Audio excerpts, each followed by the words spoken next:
तो भैया आज हम इस वीडियो में बात करने वाले हैं, यूं समझ लो इसागी की सबसे बैड एस फॉर्म के बारे में। यानी जब वो मेटा विजन अनलॉक कर लेता है और इसे अनलॉक करने के बाद इसागी यूं समझ लो पूरे फील्ड को कंट्रोल करने लग जाता है, अपने अपोनेंट्स को भी और अपने टीममेट्स को भी। So if you are interested keep watching.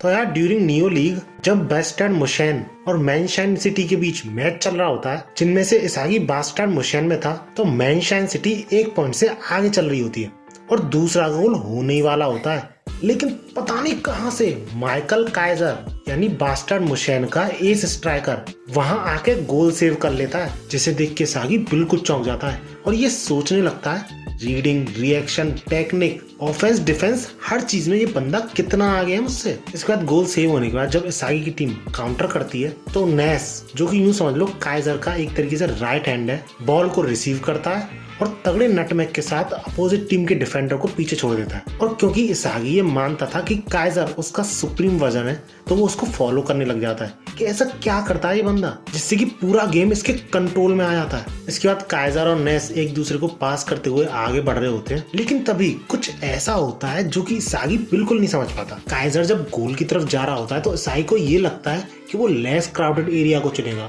वहां से होकर जाएगा गोल की तरफ, लेकिन बंदा सीधे डिफेंडर की डायरेक्शन में जा रहा होता है और तभी काइजर अपने सिर को राइट लेफ्ट हर डायरेक्शन में घुमाने लग जाता है, जिससे इसागी बिल्कुल चौंक जाता है। यूं सोचता है ये बंदा कर क्या रहा है, ये बॉल की तरफ तो देख ही नहीं रहा। तब इसागी को पता चलता है काइजर के इतने तगड़े स्ट्राइकर होने का राज। इसी के साथ काइजर पास लेता है नेस से, और क्योंकि उसके सामने बहुत सारे प्लेयर्स खड़े होते हैं तो सबको यही लग रहा होता है कि कहां से ही शूट कर लेगा ये, पर बंदा उनके बीच से किक करके बहुत तगड़ा गोल कर देता है। इसके बाद सबों को पता चलता है कि क्यों काइजर वर्ल्ड क्लास प्लेयर है। लेकिन इसागी का ध्यान उस गोल पे नहीं, उस पीस पे होता है जिसको कि उसने अभी अभी एनालाइज किया है, और वो इस पीस को बिग बैंग पीस बोलता है, जो कि वर्ल्ड्स बेस्ट स्ट्राइकर बनने में उसकी काफी हेल्प करेगा। क्योंकि किसी भी इंसान की 2 तरह की विजन होती है, एक तो सेंट्रल विजन, एक पेरिफेरल विजन, जिसमें से सबसे ज्यादा फोकस सेंट्रल विजन पे ही होता है। और जब कोई भी सॉकर खेलता है तो उसका सेंट्रल विजन और भी नैरो हो जाता है, छोटा हो जाता है, जिसकी वजह से प्लेयर को सिर्फ बॉल ही दिख पाती है। लेकिन काइजर के केस में वो अपने विजन को और भी ज्यादा वाइड कर लेता है अपनी सिर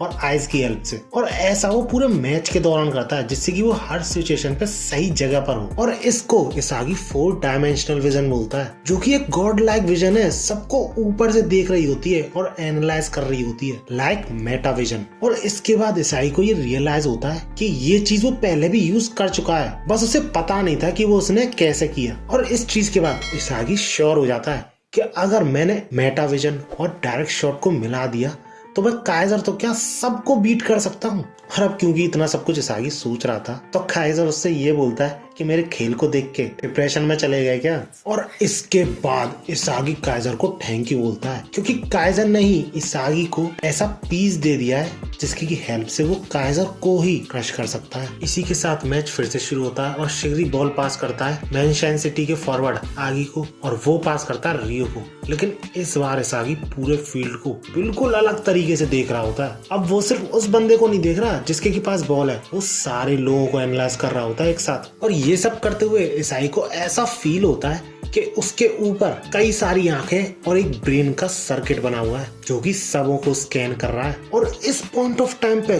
कौन सा बंदा क्या कर रहा है इसागी ये सब बता रहा होता है। और इतने में रियो बॉल पास करता है नाई को, जो कि अपने ट्रैप के थ्रू एक डिफेंडर को चकमा दे रहा होता है। लेकिन तभी इसागी नागी को बीच में ही रोक देता है, जिससे सारे लोग चौंक जाते हैं, क्योंकि नागी को ट्रैप करते हुए बीच में ही रोकना ऐसा और किसी ने नहीं किया है अभी तक। और इसी के साथ इसागी बॉल को लेके गोल की तरफ बढ़ रहा होता है और ह्यूरी बेंच पे बैठे बैठे ये सोच रहा था क्या ये रिफ्लेक्स था, लेकिन वो समझ जाता है कि नहीं, ये उससे भी ज्यादा कुछ था। इसी के साथ इसागी बॉल कोरोना को पास करता है, जो कि यूं समझ लो एक तरीके से इसागी का राइट हैंड ही है। और क्योंकि कोरोना इसागी के प्ले को अच्छी तरह जानता था तो वो यूं बोलता है कि राइट से ही जाना सही रहेगा, लेकिन इसागी बीच में ही रोक के ही बोलता है कि कोई जरूरत नहीं है, जस्ट फॉलो मी। और बंदा बीच से होके जाने की सोचता है, जो कि काफी मुश्किल होता है। जिन्होंने फुटबॉल खेला है वो समझते होंगे। इसके बाद इसागी और कोरोना एक दूसरे को पास करते हुए सबसे पहले तो रियो को पीछे छोड़ते हैं, इसके बाद एक और डिफेंडर को पीछे छोड़ते हैं। और अब इस पॉइंट ऑफ टाइम पे इसागी के आगे 3 अपोनेंट टीम के प्लेयर्स और कुनिगामी होता है, जिस चीज को वो इस तरीके से एनालाइज करता है कि यूं समझ लो कि जैसे बंदा अगला स्टेप कहाँ लेगा वो उसे पहले से ही पता हो। इसी के साथ दो डिफेंडर जो कि कोरोना और इसाई को एक साथ रोकने आ रहे होते हैं, वो इन दोनों को चकमा देते हुए आगे बढ़ रहे होते हैं और इसाई अपने परफेक्ट स्पॉट पे पहुंचने ही वाला होता है लास्ट डिफेंडर को कोरोना की हेल्प से चकमा देते हुए, जिस वजह से वो कोरोना से बॉल पास करने की भी बोलता है और डायरेक्ट शॉट के साथ गोल करने ही वाला होता है। लेकिन काइजर एंड मोमेंट पे उसके सामने आके खड़ा हो जाता है और उससे ये बोलता है कि वेलकम टू माय डायमेंशन। समझ रहे हो, काइजर भी समझ चुका है कि इसागी क्या क्या देख सकता है। अब वैसे तो काइजर ने पूरा रास्ता ब्लॉक कर दिया था, लेकिन फिर भी इसागी काइजर के पैरों के बीच से गोल शॉट मारने की कोशिश करता है, लेकिन तभी कुनिगामी सामने आके खुद गोल मार देता है और बंदे का गोल असिस्ट में बदल जाता है। लेकिन ये गोल नागी, शिगरी, रियो, ह्योरी सबको शॉक कर देता है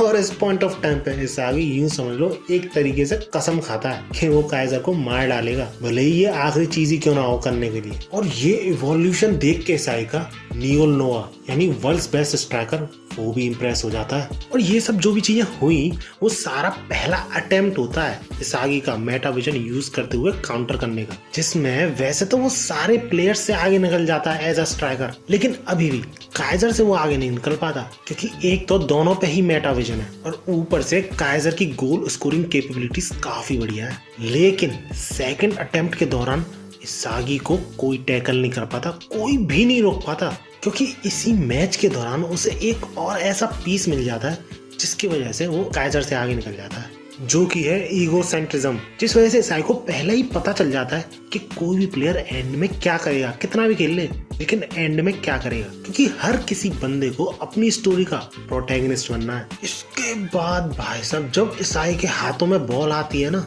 हाथों में नहीं पैरों में बॉल आती है ना, तो सबसे पहले तो वो फील्ड को एनालाइज करता है। तो वो ये रियलाइज करता है कि उसके लिए कोई भी रास्ता नहीं बचा है, सिर्फ वो और कोरोना मिलके आगे नहीं बढ़ पाएंगे, गोल नहीं कर पाएंगे। और इसागी के पास इतनी फिजिकल एबिलिटी भी नहीं है जिसकी हेल्प से वो मेटा विजन के थ्रू किसी को भी अकेले ओवर पावर कर दे। इसलिए जब उसके सामने रियो आके खड़ा होता है तो भाई साहब उसको लगता है कि हो गया काम, बट तभी नियोल नोआ उसकी मदद करने आ जाता है यार, क्योंकि उसने पहले ही बोल दिया था जो भी लॉजिकली खेलेगा वो उसी के साथ अपने आप को एलाय कर लेगा। और इस टाइम नोआ के अकॉर्डिंग इसागी ही सबसे ज्यादा लॉजिकली खेल रहा है और नोआ के आते ही इसागी के पास कई ऑप्शन खुल जाते हैं, मतलब रास्ते खुल जाते हैं और बंदा अब ये नहीं चूज कर पा रहा है कि कौन सा लूं, पर थोड़ा सोचने के बाद एट द एंड वो रास्ता चुन लेता है काइजर को डिस्ट्रॉय करने का। इसके बाद इसागी, नोआ और कोरोना तीनों तेजी से गोल की तरफ बढ़ रहे होते हैं और सारे प्लेयर्स को एक एक करके चकमा दे रहे होते हैं, जिसमें कि क्रिस यानी वर्ल्ड सेकंड बेस्ट प्लेयर भी शामिल है। इतने में इसागी से बॉल छीनने उसी का टीममेट काइजर पहुंच जाता है, बट इसागी कोरोना को पास कर देता है और इस पॉइंट ऑफ टाइम पे सारे डिफेंडर्स की फट रही होती है क्योंकि भैया नोआ भी साथ दे रहा है इसागी का। और इसके बाद फिर शिगरी वहां पे आके इसागी को रोकने की कोशिश करता है अपनी स्पीड के थ्रू, लेकिन बंदे को पहले से ही पता था कि वो कुछ ऐसा ही करेगा और आराम से उससे बच के आगे बढ़ जाता है। इसका नागी उसे रोकने की कोशिश करता है जिसे भी वो आसानी से चकमा देता है कोरोना का बॉल पास करके। इसके बाद सामने जब एक ही डिफेंडर बचा होता है तो यूकीमिया वहां पे पहुंच जाता है और तुम यकीन नहीं मानोगे इस बात का भी इसागी को पहले से ही पता था, क्योंकि वो सामने वाले डिफेंडर को यूकीमिया का यूज करके चकमा देने वाला था। और जब इसागी ऐसा करता है तो यूं समझ लो यूकीमिया के होश उड़ जाते हैं कि भाई साहब उसने इतने आगे की सोच रखी थी। और इस पॉइंट ऑफ टाइम पे यूकीमिया मान चुका होता है कि वो वर्ल्ड्स बेस्ट नहीं बन सकता क्योंकि इसागी यहाँ पर है। सोच रहे हो मेंटली तक डिस्ट्रॉय कर दिया इसागी ने यूकीमिया को, और यूकीमिया 5th रैंक्ड प्लेयर है पूरे ब्लू लॉक का। इसके बाद जब किसी के बस में नहीं थी इसाई को रोकना तो क्रिस वहां पे पहुंच जाता है उसे रोकने, लेकिन उसके लिए इसाई के पास नोआ था। अब तुम्हें ये लग रहा होगा इसागी आसानी से गोल कर ही देगा, लेकिन काइजर फिर से उसे रोकने आ जाता है और काइजर को पता था कि इसागी का वेपन है डायरेक्ट शॉट, जिसमें कि भैया दूसरे की हेल्प लेनी ही पड़ती है और जब तक वो इसागी के पास है वो ऐसा होने नहीं देगा। तो इस टाइम पे बंदा खुश हो रहा होता है, बट भैया इसागी के प्लान में कुछ और ही था, जिस वजह से वो उस सिचुएशन को ही परफेक्ट बोलता है क्योंकि बंदे का प्लान ही नहीं था पहले से ही गोल करने का, और इसलिए वो एट द एंड यूकीमिया को बॉल पास कर देता है और इसके बाद भाई साहब इसागी यूं समझ लो काइजर की फाड़ ही देता है। चेहरे पर डर देख सकते हो तुम इसकी। अब क्योंकि इसागी ने बॉल यूकीमिया को पास की थी तो भैया यूकीमिया समझ ही नहीं पाता ये हो क्या रहा है, लेकिन इसागी के बहुत ज्यादा पुश करने पर वो बहुत तगड़ा शॉट मारता है जिसे वैसे तो रियो रोकने ही वाला होता है, लेकिन ये शॉट गायरो शॉट नहीं था, ये शॉट था स्वॉर्ड स्क्रू जो कि ग्राउंड से रीबाउंड होके जाता है। इसके बाद इसागी की टीम 1 पॉइंट से लीड ले लेती है। दैट्स इट गाइस, इस वीडियो में इतना ही। आई होप तुम्हें ये वीडियो अच्छी लगी होगी। अगर हाँ तो लाइक जरूर करना। इस वीडियो पे जैसे ही 700 लाइक्स हो जाएंगे मैं जो अपनी ब्लू लॉक की एपिसोड वाली सीरीज है उस पर नेक्स्ट वीडियो लाऊंगा जिसमें कि मैं ये बताऊंगा कि अंडर 20 से जीतने के बाद ब्लू लॉक में क्या क्या होता है। So if you are interested like जरूर करके जाना और भागो।